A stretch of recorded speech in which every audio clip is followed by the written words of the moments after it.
Hello and welcome to episode 4 of Trial and Error.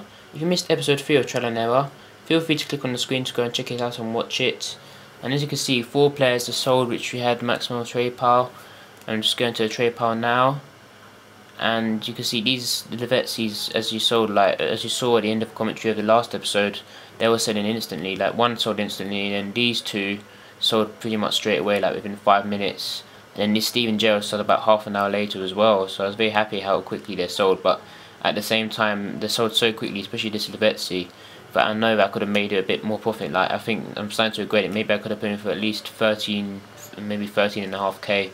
But I'm glad they did sold because I managed to make a very small profit as a result. Because I forgot to take tax into consideration, guys. I don't know why I put it up to that price, but anyway, yeah. So we made 600 coins profit on this Livetsi. And then he made a 1.1k on this Livetsi because we got it for slightly cheaper than the other one. And he made a 850 coin profit on this Livetsi. And he made 800 coin profit on Steven Gerrard. So it's going to quickly remove these guys now. And then while we're moving them, I'm going to say in terms of how effective it was, this last method, I would say that it wasn't that effective at all. Like compared to, I would say it's slightly effective, but it's not as effective as I used in episode 2 of the rare gold players method. I didn't look at just the highest rated, higher rated players, just like just rare players. Example like 79 rated, 80 rated, stuff like that. I found that method more effective. Also, it took less time as well. This one took again about 2 hours, which maybe it's just me how long I took to trade. But the last episode I got more players in less time, so that's what you really want. Because the quicker profit you make, the more profit you make overall. And before I get into the next method I'm going to use, I'm going to quickly show you my trade pile, as I managed to do some trading, but not as much trading as I wanted to last night because I had to quickly rush off out to a party, so I couldn't do much. And I've currently got this Tony Hibbert. You might have seen this in my first ever trading video for FIFA 13, and I'm not going to make much profit. I got it for about 1,000 coins, but I didn't manage to get much trading, as I said earlier. But he's not selling at the minute, so I'm not going to make much profit at all. And then these two guys, a few of you questioned why are these guys up for so much. Well, basically I was on the iPhone app and I meant to put it up for 300 coins and it somehow listed it up for this much. Like, it's just, there's so many bugs on that iPhone app. I'm not going to use it again, to be honest with you guys, because it's very worrying, because you might put a player up for cheaper than expected and then, you know, you make a huge loss, for example. So I'm not going to do that again. So I was going to wait. It's only a day left, so I'm going to wait 24 hours and then just discard these guys. I don't know. I'm not going to put him up for 200 by now. I'm just going to waste the profit space, trade pile space in my trade pile. Yeah, so today's method we're going to use is going to be the gold BPL method with 650 coins by now. So, not so, 650 coins maximum price. So you search level maximum, or sorry, level gold, and then you go into the maximum price 650. And then also I might do this with a 1k filter out as well, where you get all these. Oh, sorry, I put the league. Let's go back. Yeah, so this is what you search: gold, and then boxing league, and then maximum price 650. No minimum price at all. Just keep that as it is, none as any. And then look, you have Oxlade Chamberlain there. Oh, it's only got a few seconds left, so I'm gonna leave that one out. But you've got Friedel there. So there's quite a lot actually. You know, I'm mainly going to concentrate on the rare ones because people like Andre Santos doesn't go for much. But if there are people like Kabaye, for example, like Scholes, he goes for a bit, but if there's people like Kabaye or I'm trying to think of, yeah, there's Kabaye, look, if there's people like him, he goes for quite a bit, I believe. But I'm not going to bid on him because I don't want to make sure, because the prices fluctuate so much.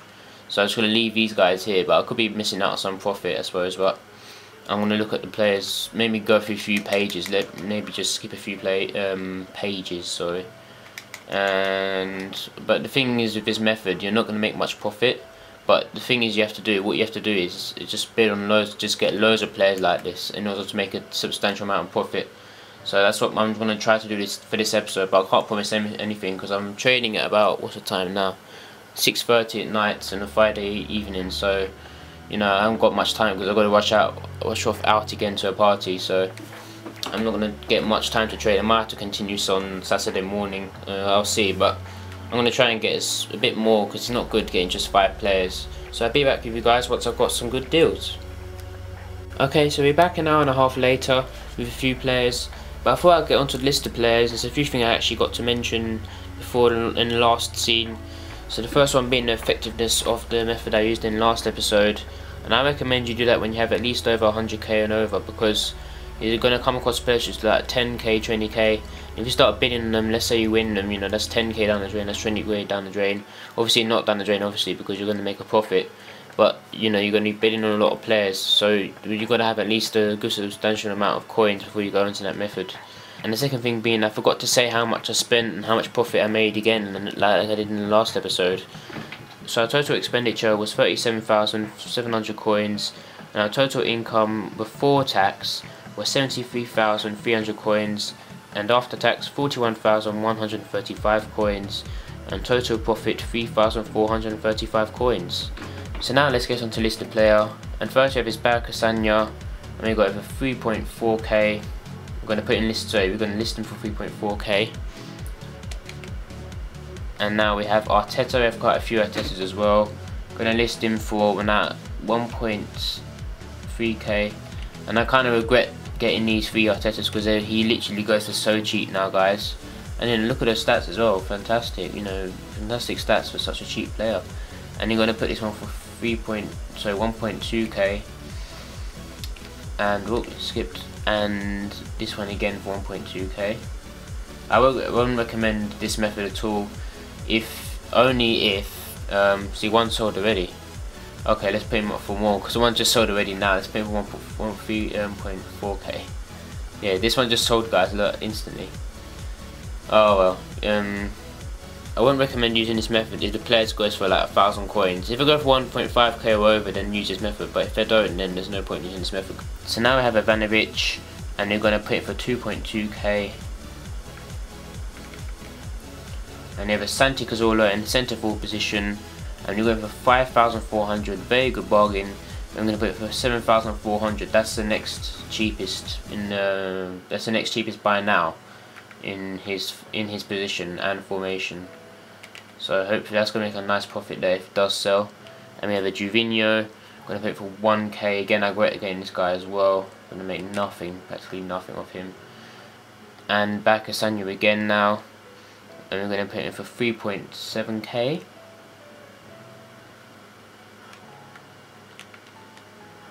And this Ivanovic, we're going to put for 1.4k.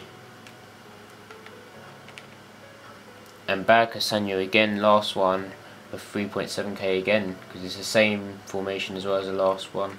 So that's it, guys. I really do hope you're enjoying this series. Don't forget to hit that like button if you did, and I really do appreciate it if you do that. And also feel free to subscribe if you haven't done so already. And also feel free to follow me on Twitter to keep up to date with all my latest videos, as every time I upload I post it onto my Twitter feed. And also feel free to check out some of my latest videos on the screen. Have a great day, guys, and take care.